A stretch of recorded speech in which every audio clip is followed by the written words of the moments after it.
Bismillahirrahmanirrahim. Assalamualaikum warahmatullahi wabarakatuh.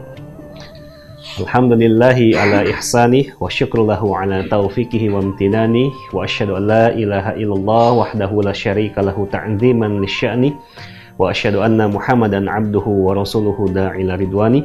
Allahumma salli alaihi wa ala alihi wa ashabihi wa ikhwani. Pemirsa TV One yang rahmati Allah Subhanahu wa taala, salah satu tugas manusia di dunia ini ketika Allah menciptakan manusia adalah senantiasa untuk kita beribadah pada Allah Subhanahu wa taala. Sebagaimana Allah firmankan, A'udzubillahi minasyaitonir rajim, wa ma khalaqtul jinna wal insa illa liya'budun. Tidaklah aku ciptakan, kata Allah, jin dan manusia kecuali keduanya hanya untuk beribadah pada Allah Subhanahu wa taala. Di dalam Islam, konsep ibadah bukan hanya dalam makna ibadah secara formalistik, atau dalam arti lain bukan hanya ibadah dalam artian mahdhah seperti sholat, saum, zakat, haji, akan tetapi juga berinteraksi atau bermuamalah merupakan salah satu instrumen kita untuk mendekatkan diri kita pada Allah Subhanahu wa taala. Dalam arti lain, di dalam Islam, setiap aktivitas muamalah kita itu akan dicatat oleh Allah Subhanahu wa taala sebagai bentuk taqarrub ilallah, sebagai bentuk pengabdian, sebagai bentuk ibadah kepada Allah Subhanahu wa taala. Oleh karena bermuamalah merupakan salah satu bentuk pengabdian pada Allah Subhanahu wa taala, maka perlu kita mengindahkan prinsip-prinsip dalam kita bermuamalah. Oleh sebab itu, para ulama telah membuat rumusan, telah membuat sebuah tatanan bagaimana cara kita bermuamalah agar kita bisa mendekatkan diri kepada Allah Subhanahu wa taala. Pertama, bahwasanya terdapat prinsip dalam bermuamalah yaitu al-mabda at-tauhid atau al-mabda al-uluhiyah, prinsip ketauhidan. Prinsip ini mengandalkan bahwasanya setiap muamalah di dalam Islam harus senantiasa sebagai ajang untuk kita menegakkan syariat Allah Subhanahu wa taala. Dengan demikian, implikasinya bahwasanya setiap bermuamalah maka perlu kita mengindahkan nilai-nilai syariah dalam bermuamalah. Tidak boleh kita melanggar hal-hal yang dilarang oleh Allah dan Rasul dalam kita bermuamalah. Yang kedua, bahwasanya terdapat prinsip al-mabda al-ibahah, prinsip kebolehan. Prinsip ini mengajarkan bahwasanya setiap bentuk muamalah, kegiatan transaksi di dalam Islam dihukumi boleh. Hal ini sesuai dengan kaidah fikih bahwasanya al-aslu fil muamalah al-ibahah hatta yakumad dalil ala nahyi au ala tahrim. Bahwasanya prinsip dalam bermuamalah itu hukumnya boleh selama tidak ada dalil yang melarang atau mengharamkannya. Prinsip ini merupakan pembeda antara konsep ibadah mahdhah dalam artian seperti sholat, saum, haji dengan konsep bermuamalah. Kaidah dalam beribadah kebalikan dari kaidah dalam bermuamalah. Dalam beribadah, kaidahnya al-aslu fil ibadah at-tauqif. Bahwasanya prinsip dalam ibadah itu menunggu perintah, menunggu dalil. Apabila tidak ada dalil yang memerintahkan, maka tidak usah kita beribadah. Karena ibadah dituntut adanya dalil. Lain halnya dengan bermuamalah.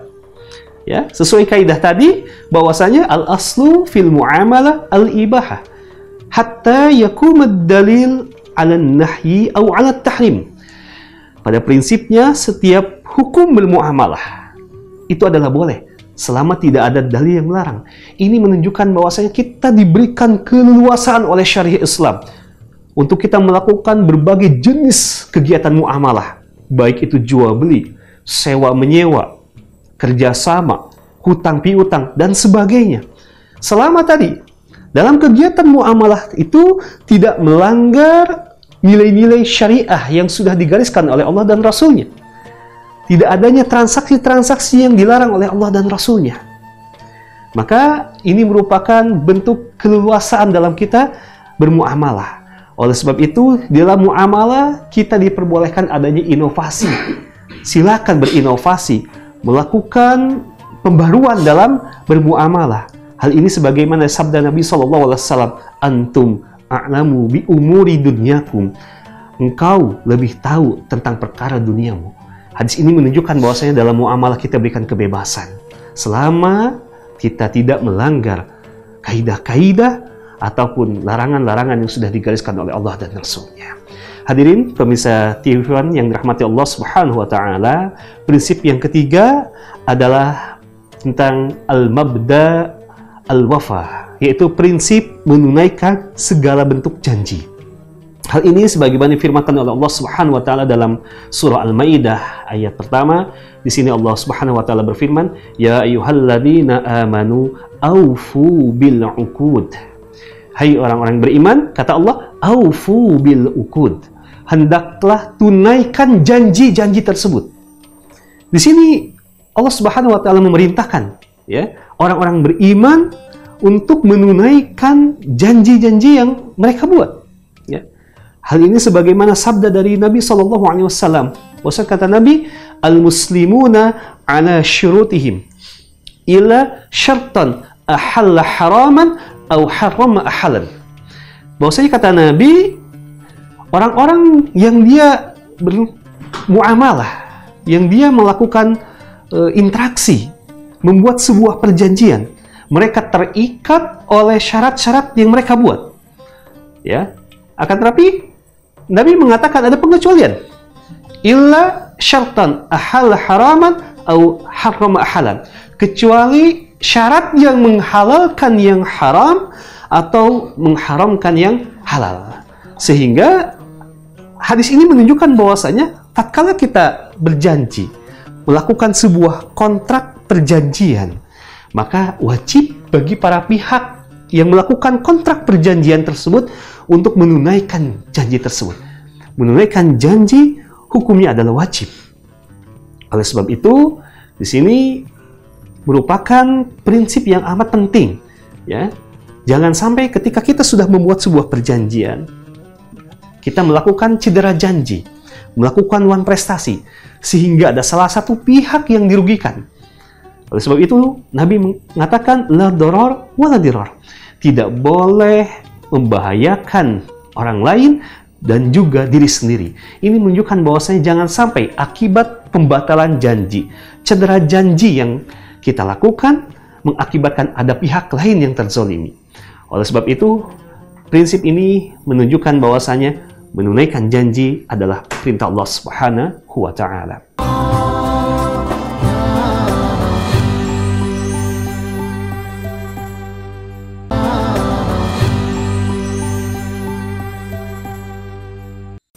Hadirin, kemudian prinsip berikutnya dalam bermuamalah yaitu adalah al-mabda al-huriyah, prinsip kebebasan. Prinsip ini mengajarkan bahwasanya setiap orang diberikan kebebasan untuk dia bermuamalah dengan siapapun, kapanpun, apapun itu objeknya, dengan syarat tadi tidak melanggar norma-norma yang sudah digariskan oleh Allah Subhanahu wa taala, tidak melanggar kaidah-kaidah yang sudah digariskan oleh Allah dan Rasul-Nya. Kebolehan seseorang untuk melakukan muamalah tidak hanya terbatas sesama muslim semata, tetapi juga diperbolehkan dalam hal bermuamalah kita melakukan dengan non-muslim. Hal ini sebagaimana kita lihat di dalam hadis yang diriwayatkan oleh Imam Bukhari, bahwasanya wa kana Rasulullah sallallahu alaihi wasallam rohana dir'ahu ilal yahud, bahwasanya Nabi sallallahu alaihi wasallam pernah menggadaikan baju perangnya kepada orang Yahudi.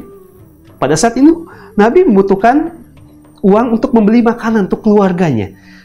Nabi tidak punya uang, kemudian Nabi meminjam kepada orang Yahudi dengan cara menggadaikan baju perangnya.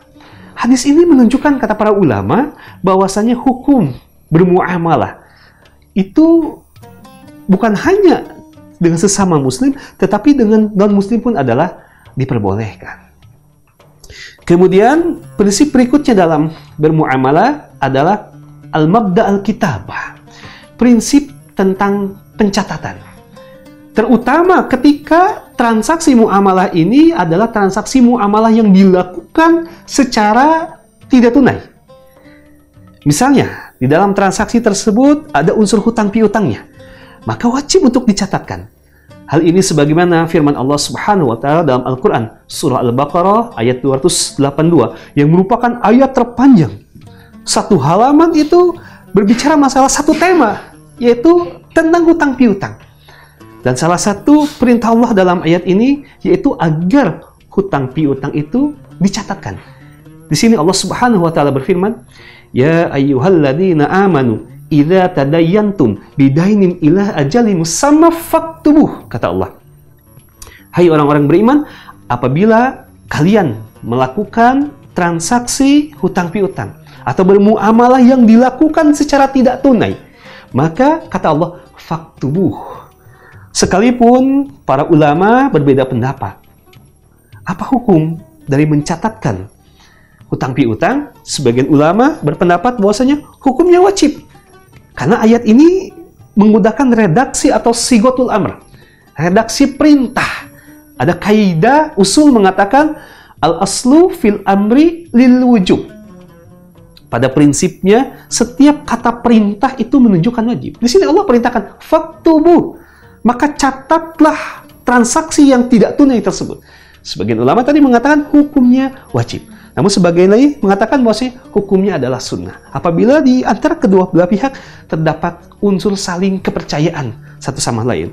Tapi apabila kita melihat dalam tataran aplikasinya, bahwasanya prinsip Alkitabah, yaitu prinsip mencatatkan hutang piutang, itu merupakan salah satu implementasi dari nilai-nilai kemaslahatan. Kenapa? Karena boleh jadi manusia punya sifat lupa. Ataupun manusia mungkin terkadang dia melakukan cedera janji, mengingkari kewajibannya. Maka dengan adanya kitabah tadi, sebagai bentuk al-bayyinah, alat bukti, apabila terjadi hal-hal yang tidak diinginkan seperti an-niza, sengketa di kemudian hari. Ya, oleh sebab itu, prinsip Alkitabah ini memberikan nilai maslahat, terutama ketika diaplikasikan atau diimplementasikan dalam kegiatan muamalah dalam sektor real di lembaga keuangan syariah. Dan merupakan salah satu bentuk implementasinya adalah dengan cara dicatatkan dalam akta autentik oleh pejabat yang berwenang. Hadirin, bahwasanya selain prinsip-prinsip yang tadi, terdapat juga beberapa prinsip lainnya dalam bermuamalah, yaitu adalah al-mabda al-adalah, prinsip keadilan. Di dalam Islam, bahwasanya setiap bentuk muamalah itu harus mencerminkan nilai-nilai keadilan. Kalau kita beri sebuah contoh, misalnya, di dalam skema transaksi muamalah dikenal dengan adanya akad al-bai, akad jual beli. Komponen atau rukun dari akad jual beli yaitu adanya penjual dan pembeli yang merupakan akidain, adanya harga, saman, wal musman dan barang yang merupakan ma'qud alaih atau objek yang ditransaksikan, dan adanya sigotul ijab wal qabul. Ya, sigot ijab dan qabul atau kesepakatan. Ketika di dalam syariah, setiap akad yang sah adalah akad yang memenuhi rukun dan syarat, maka wajib terpenuhi rukun dan syarat dalam akad tersebut. Seperti dalam akad jual beli, misalnya, adanya harga dan adanya barang itu merupakan akad yang mau tidak mau harus ada. Pihak penjual dia memiliki kewajiban untuk menyerahkan barang mabi'. Pihak pembeli wajib untuk menyerahkan saman, harga atau pembayaran. Kenapa? Dalam Islam ada syariat seperti ini. Kewajiban untuk menyerahkan barang bagi penjual, kewajiban menyerahkan harga bagi pembeli. Karena merupakan salah satu bentuk implementasi nilai-nilai keadilan dalam bermuamalah. Jangan sampai ada salah satu pihak yang dirugikan. Ketika penjual sudah menyerahkan harga, di sini pembeli tidak membayar, maka penjual yang dirugikan. Sedangkan tadi prinsipnya dalam muamalah tidak boleh ada mudarat, tidak boleh memudaratkan baik untuk diri sendiri maupun untuk orang lain.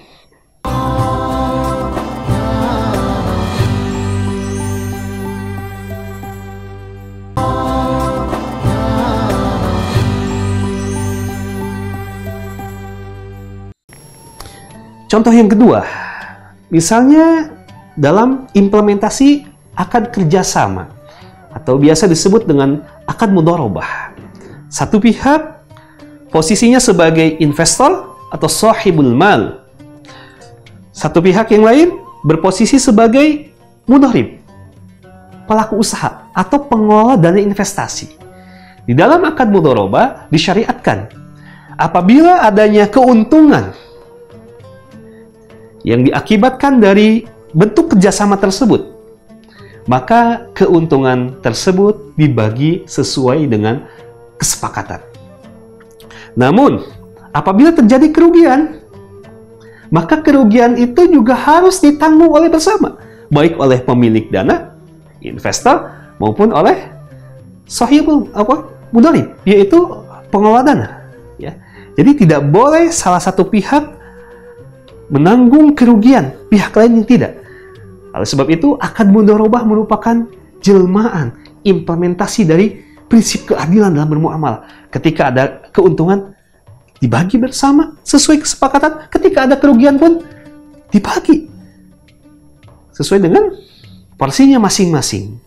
Ini merupakan bentuk dari implementasi nilai-nilai keadilan dalam bermuamalah. Kemudian prinsip berikutnya adalah yaitu hendaknya dalam bermuamalah kita tidak boleh melakukan transaksi-transaksi yang dilarang. Di dalam syariat Islam terdapat setidaknya 4 jenis kegiatan transaksi yang dilarang. Yang pertama adalah riba, yang kedua adalah gharar, ketidakjelasan dalam akad, yang ketiga maisir, spekulasi, perjudian, dan yang keempat adalah ad-darar atau az-zulm, setiap bentuk kegiatan yang memang dapat merugikan pihak lain. Ketika seseorang dapat terhindar dari 4 jenis transaksi ini, maka bermuamalah yang dilakukannya merupakan muamalah yang sesuai dengan kaidah-kaidah syariah. Namun sebaliknya, tatkala di dalam kegiatan muamalahnya ternyata terdapat salah satu unsur dari 4 tadi, boleh jadi dalam transaksinya ada riba, maka transaksi itu merupakan transaksi yang batil, transaksi yang tidak sesuai dengan kaidah-kaidah syariah. Ya. Yang seharusnya tadi, tujuan awal kita bermuamalah adalah untuk kita beribadah, untuk kita menabung amal soleh, malah menjadi kita berdosa di hadapan Allah Subhanahu wa Ta'ala. Kalau kita melihat bahwasanya hari ini orang-orang sudah tidak lagi memperdulikan tentang halal dan haram, maka hati-hati, karena dalam muamalah ketika seseorang terjerumus dalam kegiatan transaksi yang di dalamnya ada unsur keharaman, maka transaksi itu bukan hanya batal secara hukum, tapi berdosa di hadapan Allah Subhanahu wa Ta'ala. Dan dia harus mempertanggungjawabkan setiap apa yang dilakukannya dalam bermuamalah. Kemudian, prinsip berikutnya adalah prinsip maslahat. Bahwasanya dalam kegiatan bermuamalah itu betul-betul harus merealisasikan kemaslahatan untuk kedua belah pihak. Dalam akad jual beli, pihak penjual diuntungkan, pihak pembeli pun diuntungkan. Tadi, dalam akad kerjasama, apabila ada ribhun, keuntungan yang didapat akibat transaksi tersebut, maka merupakan salah satu bentuk kemaslahatan. Oleh sebab itu, di dalam muamalah, maka sedapat mungkin agar muamalah itu dapat menghasilkan kemaslahatan bagi kedua belah pihak, baik fi dunya maupun fil akhirah, fil ajil wal ajil. Kemudian prinsip yang terakhir adalah prinsip at-taisir. Al-mabda at-taisir. Bahwasanya dalam bermuamalah itu hendaklah kita mempermudah, memberikan kemudahan. Contohnya, di dalam akad hutang piutang, transaksi hutang piutang, apabila pihak debitur atau orang yang berhutang belum sanggup untuk menunaikan kewajibannya, untuk dia membayar hutangnya, maka hendaklah kita berikan kemudahan. Memberikan kemudahan merupakan bentuk aplikasi dari prinsip at-taisir, prinsip kemudahan. Hal ini sebagaimana Allah Subhanahu wa taala firmankan, "Wa in kana dzu usratin fanaziratun ila maisarah." Apabila orang yang berhutang, pihak debitur, belum sanggup untuk membayar hutangnya, menunaikan kewajibannya, maka kata Allah, "Fanaziratun ila maisarah." Hendaklah diberikan kemudahan. Diberikan kemudahan oleh pihak kreditur yang memberikan piutang. Wa antasaddaqu khairul lakum, kata Allah. Bahkan tatkala pihak debitur tadi sudah dinyatakan tidak sanggup lagi untuk membayar hutangnya, mungkin oleh pengadilan dinyatakan pailit, tidak sanggup lagi untuk membayar hutangnya, menunaikan kewajibannya, maka Allah mengatakan, wa antasaddaqu, bersedekahkanlah, disedekahkanlah. Ini menunjukkan bahwasanya sangat luar biasa, bahwasanya muamalah di dalam Islam bukan hanya tujuannya untuk mencari keuntungan, tetapi juga muamalah di dalam Islam adalah salah satu instrumen untuk kita taqarrub ilallah, untuk kita mendekatkan diri pada Allah Subhanahu wa taala, untuk kita menabung amal soleh.